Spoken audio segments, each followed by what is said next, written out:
Hello friends, welcome to my channel. Kahkasha YouTuber channel में आपका बहुत बहुत स्वागत है, वेलकम है।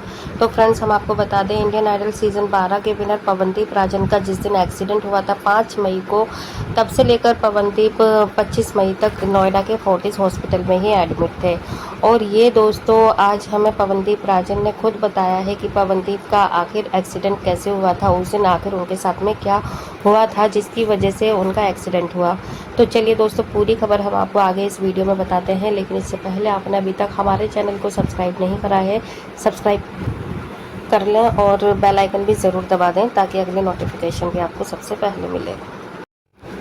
तो दोस्तों, जैसा कि हम सभी को पता है और हमने भी अपनी वीडियो में आपको बताया है कि पवनदीप राजन का एक्सीडेंट 5 मई को हुआ था, और जिससे कि वो काफ़ी ज़्यादा गंभीर चोटें लगी थी उनको। गाड़ी भी उनकी काफ़ी चकनाचूर हो गई थी, और पवनदीप राजन के पैर में फ्रैक्चर आया था, हाथ में भी उनके फ्रैक्चर आया था राइट हैंड में, और जिसकी वजह से उन्हें नोएडा के फोर्टिस हॉस्पिटल में ले जाया गया।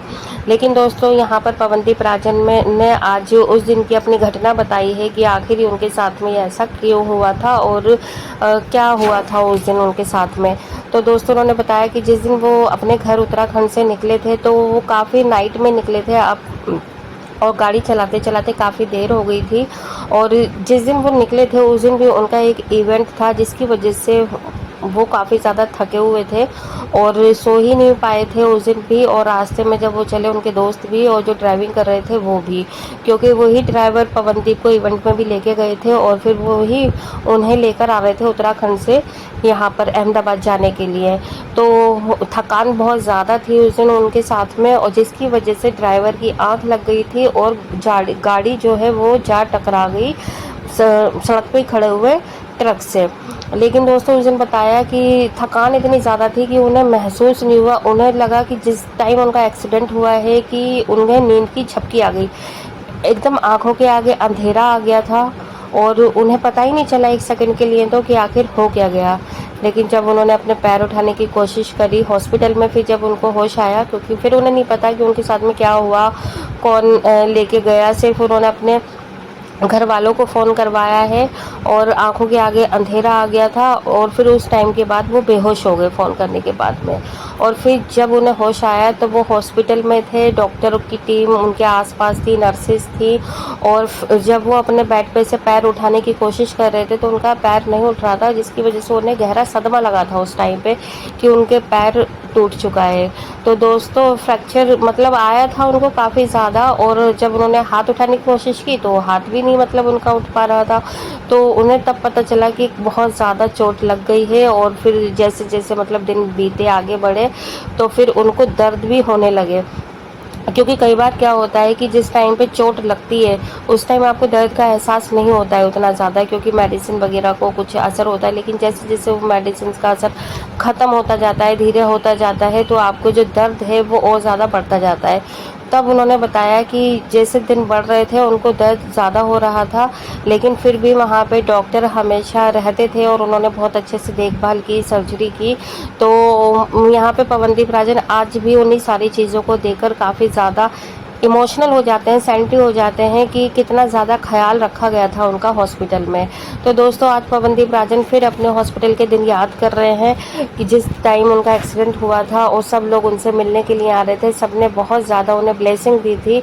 और जैसे ही पवनदीप सही हो गए थे, उन्होंने फैंस के लिए भी वीडियो वगैरह अपडेट करी थी अपने सोशल मीडिया पे, और हॉस्पिटल में रहकर भी उन्होंने काफ़ी सॉन्ग गाए थे, डेडिकेट करे थे और सबको मन बहलाए रखते थे। वो चाहे डॉक्टर हो, नर्सिस हो, स्टाफ हो, हर कोई उनके आसपास ही रहता था। तो पवनदीप राजन ने दोस्तों आज अपने दिल खोल के सारी चीज़ों को याद करा है और ये शेयर भी करी है अपने फैंस के पास में उन्होंने वीडियो, जिसमें उन्होंने बताया कि कैसे उनकी आंखों के आगे अंधेरा आ गया एकदम से जब गाड़ी टकराई। उन्हें 2 मिनट तो ये हो समझ ही नहीं आ पा रहा था कि आखिर मतलब ये हो क्या गया है, ये क्या हुआ है।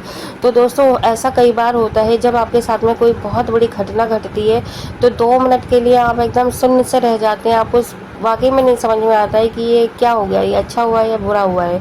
तो यहाँ पर दोस्तों आज पवनदीप राजन जैसे कि अब काफ़ी अच्छे हो चुके हैं, 25 से 26 दिन वो हॉस्पिटल में रह कर आए और अपने घर पर हैं अभी फ़िलहाल वो, अब तो काफ़ी अच्छे हो चुके हैं और कुछ ही टाइम के बाद में डॉक्टरों का कहना है कि पवनदीप अपने पैरों पे खड़े भी हो जाएंगे और चलने भी लगेंगे। लेकिन दोस्तों आज भी फैंस उनको उतना ही प्यार करते हैं जितना कि एक्सीडेंट से पहले करते थे, और आज और ज़्यादा उनके फैंस बढ़ गए हैं, क्योंकि कई लोग जो कि नहीं भी जानते थे पवनदीप को, आज पवनदीप को हर कोई जानता है, पहचानता है और पवनदीप से मिलने की पूरी पूरी कोशिश करता है। पवनदीप को ब्लेसिंग देने की कोशिश कर रहे हैं, पवनदीप के साथ में रहने की कोशिश करने की, बस एक बार पवनदीप से मिलने 1 घंटे के लिए चाहे 2 घंटे के लिए।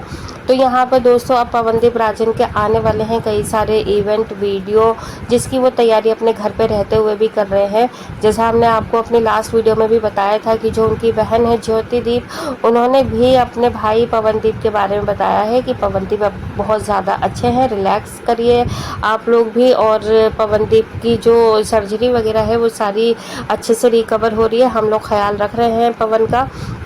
और साथ ही साथ में उनकी माँ ने भी यही कहा था कि उनका जो बेटा है वो अब काफ़ी हद तक अच्छा हो चुका है, लेकिन हम अगर उस पल को याद करते हैं, उन बीते हुए दिनों को याद करते हैं, तो हमारी आँख में से आज भी आंसू आ जाते हैं, क्योंकि हमने 1% यही सोच लिया था कि शायद अब हमारा बेटा बस ऊपर वाला ही बचाएगा इसे, क्योंकि हालत बहुत ज़्यादा दुखदाई थी, गंभीर थी।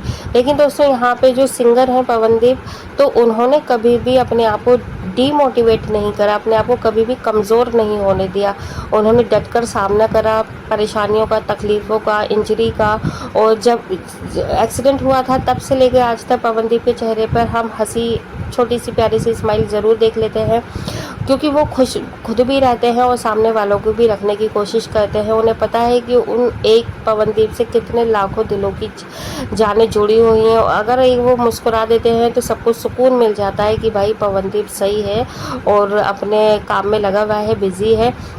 और जैसा हमने बताया भी था कि जब उनके दोस्त निहाल उनसे मिलने के लिए आए थे तो वो काफ़ी ज़्यादा हैप्पी नज़र आ रहे थे, और दोनों ने मिलकर अपनी पुरानी जो भी बातें थी इनके इंडियन आइडल सेट से जुड़ी हुई, चाहे वो कोई भी दोस्त हो, अरुणिता हो और चाहे साइली हो, सबके बारे में इन लोगों ने बातचीतें की, हंसी किया, और साथ ही साथ में गाने भी गाए इन लोगों ने। और ये चीज़ भी उन्होंने अपने सोशल मीडिया पे फैंस के साथ में शेयर करी थी।